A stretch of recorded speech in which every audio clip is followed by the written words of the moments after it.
네, 오늘 딥다이브에서는 정말 많은 투자자들이 속으로 아마 끙끙 앓고 있을 문제인데요. 이 아는 대로 투자하기가 왜 이렇게 어려운 걸까? 이 부분에 대해 좀 깊숙이 파헤쳐 보겠습니다. 좋은 계획 분명 세웠는데 왜 실행은 자꾸 다른 길로 갈까요? 그게 참, 단순히 의지력 부족이다 이렇게 말할 문제가 아니라는 점에서 좀 시작해야 할 것 같아요. 심리학에서는 이걸 의도 행동 격차라고 부르는데요. 의도 행동 격차요? 네, 이게 뭐랄까 우리가 가진 여러 인지 편향들 또 통제하기 어려운 감정들 있잖아요. 그리고 무시할 수 없는 아주 현실적인 제약들 이런 것들이 막 얽혀서 만들어내는 복잡한 현상입니다. 그러니까 이게 뭐 머리가 좋고 나쁘고의 문제가 전혀 아니고요. 우리 뇌랑 또 돈을 둘러싼 환경이 작동하는 그 방식 자체에 대한 이야기인 거죠. 아, 그러니까 그냥 마음만 단단히 먹자, 뭐 이렇게 다짐한다고 해서 될 일이 아니다, 이런 말씀이시네요. 그렇죠. 의지만으로는 한계가 뚜렷합니다. 네, 그래서 오늘 저희 딥다이브의 목표는 바로 이 간극을 만들어내는 그 숨겨진 힘들을 좀 이해해보고요. 개인의 어떤 의시탄만하기보다는 시스템적인 해법을 찾아보는 데 있습니다. 결국 나 자신으로부터 나를 지키는 투자 시스템 구축이 왜 중요한지 그 이유를 같이 한번 찾아가 보시죠. 근데 이게 흥미로운 게요. 때로는 그 아는 것 자체가 또 함정이 되기도 한다는 점이에요. 대표적인 예가 바로 더닝크루거 효과라는 건데요. 아, 더닝크루거 효과 들어본 것 같아요? 네. 투자 초기에 뭐 운 좋게 수익을 좀 내면 갑자기 어깨에 힘이 들어가면서 자신이 시장을 다 아는 것처럼 느껴지는 거예요. 뭐랄까 마치 무지에 산 정상에 딱 선 것처럼요. 그러면서 자기 능력을 너무 과대평가하다가 결국 큰 위험을 덜컥 감수하게 되는 거죠. 아, 무섭네요. 근데 또 반대로 너무 많이 알아서 문제인 경우도 있지 않습니까? 막 정보는 넘쳐나는데 완벽한 결정, 최고의 선택을 하려다가 결국 아무것도 못하고, 그런 분석 마비 상태요. 이것도 참 답답하죠? 정확합니다. 이러지도 저러지도 못하는 상태. 그래서 진짜 필요한 건 완벽한 정보 그 자체가 아니라 이 정도면 충분하다라고 판단하고 행동으로 옮길 수 있는 그런 메타인지 능력입니다. 사실 지식의 양보다는요. 내가 실행할 수 있는 원칙을 세우고 그걸 꾸준히 지키는 게 훨씬 더 중요하죠. 그렇군요. 지식의 함정 외에도 사실 우리 안에는 투자를 방해하는 그런 요인들이 참 많은 것 같아요. 예를 들면 시장이 좀 불안하다 싶으면 뭐라도 좀 해야 할 것 같은 그런 느낌? 행동 편향이라고 하던가요? 그래서 자꾸 사고팔고 하게 되잖아요. 바로 그 지점입니다. 사실 가만히 있는 것이 최선일 때가 정말 많은데도 불구하고 그 불안감을 내가 견디지 못해서 불필요한 매매를 반복하게 되는 거죠. 네. 결국 뭐 수수료 내고 세금 내고 내 소중한 돈만 축내는 경우가 허다합니다. 어떨 때는 기다리는 것 그 자체가 가장 적극적인 행동일 수도 있는데 말이죠. 아, 듣고 보니 그 행동 편향이라는 게 정말 무섭네요. 근데 또 가만히 있자니 남들 다 돈 버는 것 같고 기회를 놓치는 것 같고 그런 불안감, 소위 말하는 포모 있잖아요. 이건 또 어떻게 다스려야 할까요? 마음이 조급해지는데. 그 포모, 정말 강력하죠. 특히 주변 사람들이 막 다 같이 특정 자산에 몰려갈 때 나타나는 군중 심리랑 이게 만나면 거의 뭐 통제 불능 상태가 되기 쉽습니다. 아, 나만 뒤처질 수 없다는 그 불안감이 에이 다들 하니까 맞겠지 이런 식의 착각으로 쉽게 이어지거든요. 결국 자기가 힘들게 세운 원칙마저 스스로 무너뜨리게 되는 겁니다. 이건 단순 실수가 아니에요. 우리의 어떤 사회적인 본능이 이성적인 투자 판단을 어떻게 왜곡시키는지를 아주 강력하게 보여주는 예시라고 할 수 있습니다. 하긴. 온종일 그 시세창 들여다보면서 막 신경 쓰는 것도 되게 문제인 것 같아요.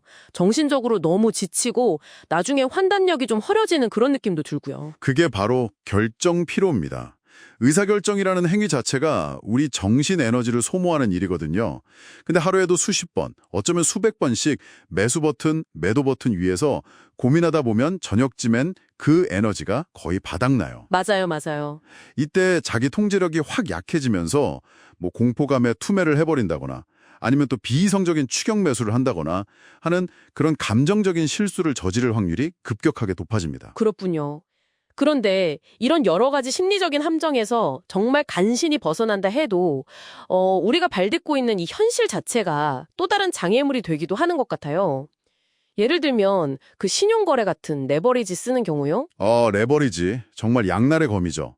시장이 내 예상과 반대로 움직일 때 내 의지랑은 전혀 상관없이 증권사가 강제로 내 주식을 팔아버리는 그 반대 매매를 당할 수가 있습니다. 네. 생각만 해도 아찔한데요. 이건 내가 버티고 싶어도 버틸 수가 없게 만드는 그야말로 구조적인 함정입니다. 심리적인 실패가 아니라 시스템적인 실패라고 봐야죠. 듣고 보니 안정적인 소득이나 비상자금이 부족한 경우도 좀 비슷할 것 같아요. 갑자기 돈 쓸 일이 딱 생기면 장기적으로 보고 투자했던 자산을 정말 눈물을 머금고 팔아야 할 수도 있으니까요. 그렇습니다.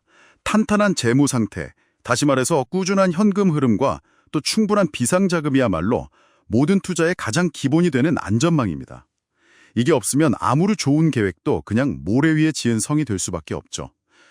그리고 심리계좌라는 개념도 저희가 간과할 수는 없는데요. 심리계좌요? 네, 투자로 번 돈은 왠지 좀 공돈 같다는 느낌. 그래서 더 위험한 곳에 쉽게 다시 투자하게 되는 그런 경향을 말합니다. 사실 내 모든 돈은 똑같이 소중하게 동일한 기준으로 관리해야 하는데 말이죠. 와, 정말 다양한 요인들이 우리의 어떤 합리적인 투자를 방해하고 있었네요. 그렇다면 이 아는 것과 하는 것 사이의 깊은 골을 도대체 어떻게 메울 수 있을까요? 아까 의지력만으로는 부족하다고 하셨는데요. 핵심은 역시 시스템에 의존하는 겁니다. 내 감정이나 그날그날의 의지력에 기대기보다는 감정을 최대한 배제하고 합리적인 행동을 유도하는 그런 규칙 기반의 시스템을 미리 구축해 놓는 거죠. 규칙 기반 시스템이요?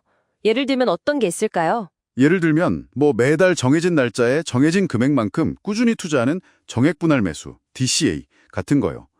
아니면 내 자산 배분 비중이 처음 계획과 달라지면 기계적으로 다시 맞춰주는 리밸런싱 같은 것들이 대표적입니다. 좋은 결정을 그냥 자동화시켜버리는 거죠. 시스템을 만들 때 그게 또 나에게 맞는 시스템이어야 지속 가능하겠네요. 그냥 남들 따라 하는 게 아니라? 정확합니다. 그게 정말 중요해요.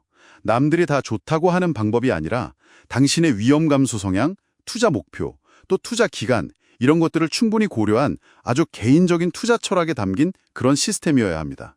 그래야만 시장이 막 흔들릴 때도 불안에 휩쓸리지 않고 그 원칙을 꾸준히 지켜나갈 수가 있습니다. 마지막으로 좋은 습관은 좀 쉽게 만들고 나쁜 습관을 어렵게 만드는 그런 환경 설계도 중요하겠네요. 그 행동경제학에서 말하는 넛지 같은 걸 활용하는 거죠. 네, 맞습니다. 넣었죠. 예를 들어 투자는 그냥 자동이체로 설정해서 내가 크게 신경 쓰지 않도록 마찰을 줄이고요. 반대로 충동적인 매매를 유발할 수 있는 증권사 앱 같은 거는 자주 확인하기 좀 어렵게 만드는 식으로 마찰을 늘리는 겁니다. 일부러 불편하게요? 네.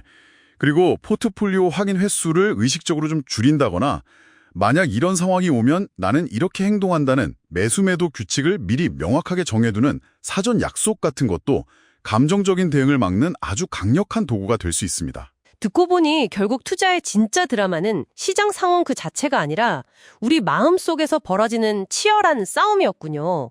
이 아는 것과 하는 것의 격차라는 게 과신이나 분석마비, 행동 편향, 포모, 결정 피로 같은 이런 내면의 적들하고 또 레버레지나 불안정한 재정 같은 외부의 압박이 만들어낸 일종의 합작품이었고요. 맞습니다.